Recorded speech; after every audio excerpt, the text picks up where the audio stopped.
Ustadz, mohon diberikan saran atau tips supaya anak-anak kami yang masih kecil bisa menghafal Al-Quran sejak dini.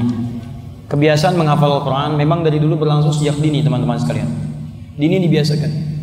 Di ayat-ayat ketika turun kepada Nabi SAW, para sahabat sudah menyiapkan anak-anaknya yang dini untuk mulai menghafal wahyu-wahyu yang turun kepada Nabi. Misal, Abbas punya anak bungsu namanya Abdullah. Abdullah kecil, itu bahkan sudah disimpan di majlis Nabi SAW.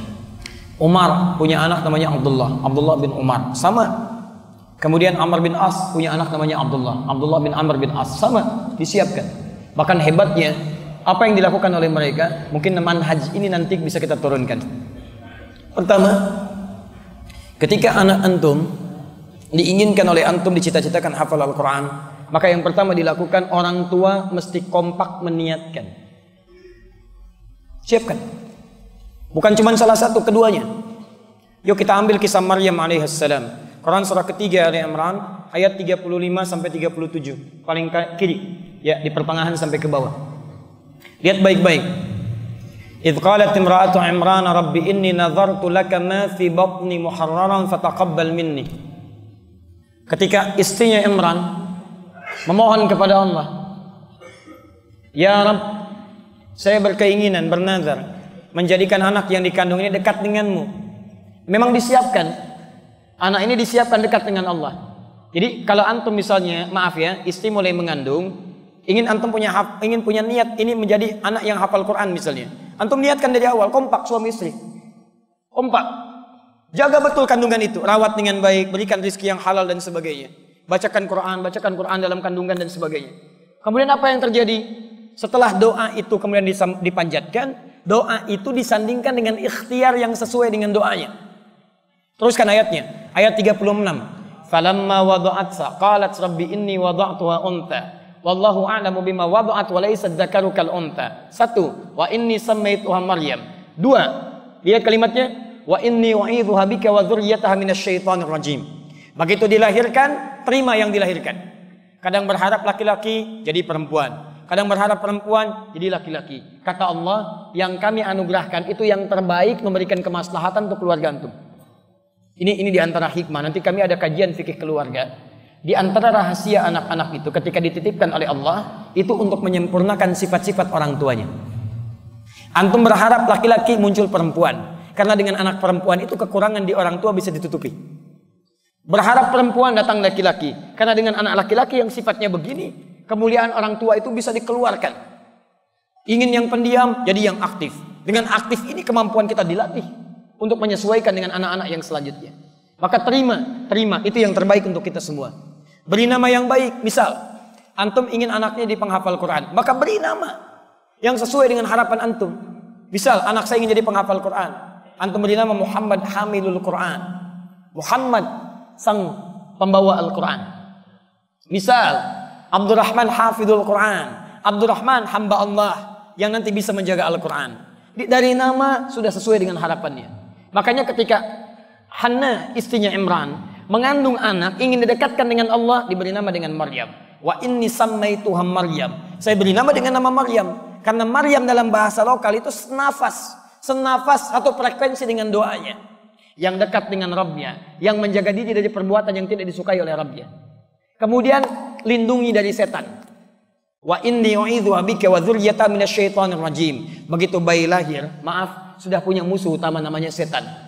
Maka mohonkan kepada Allah supaya dalam mencapai cita-citanya itu tidak diganggu oleh setan.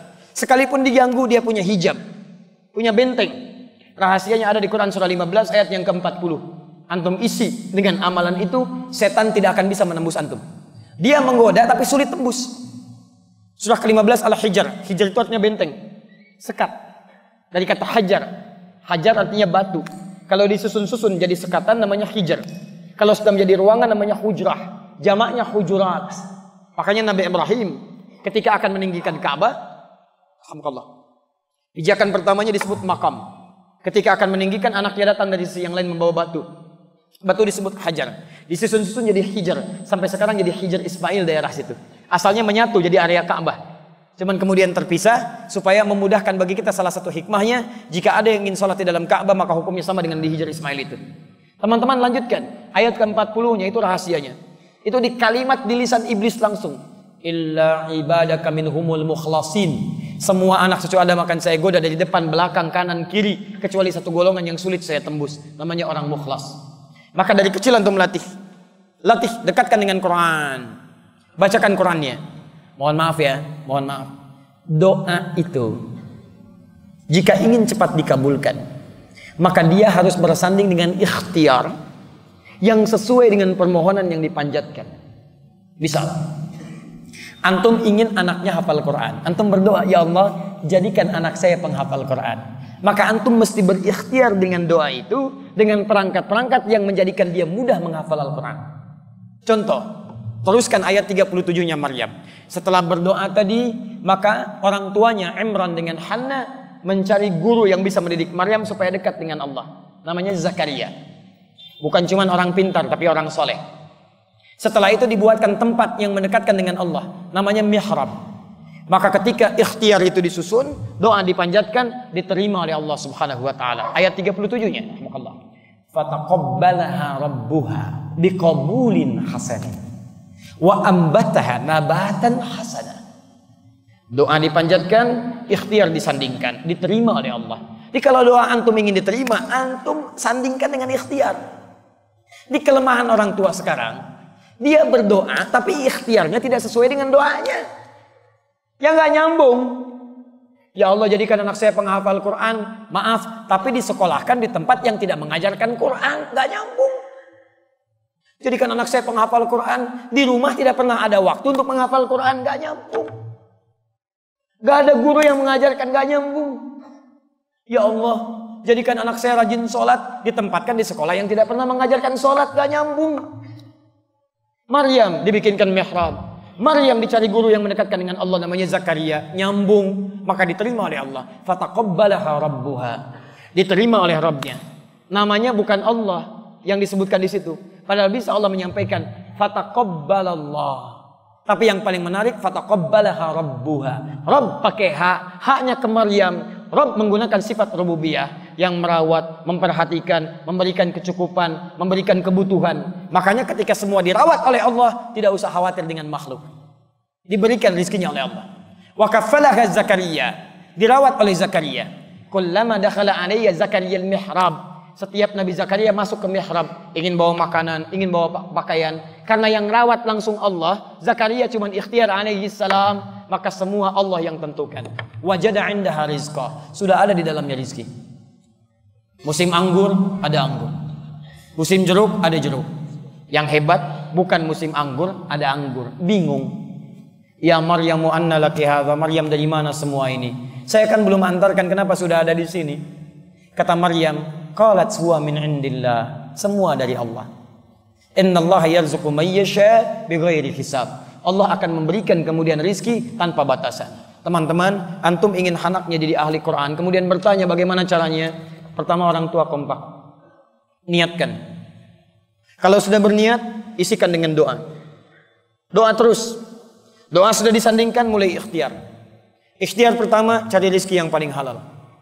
Ikhtiar yang kedua, orang tuanya pun belajar Quran, membiasakan. Karena kalau orang tuanya sudah membiasakan di rumah, anak akan meniru.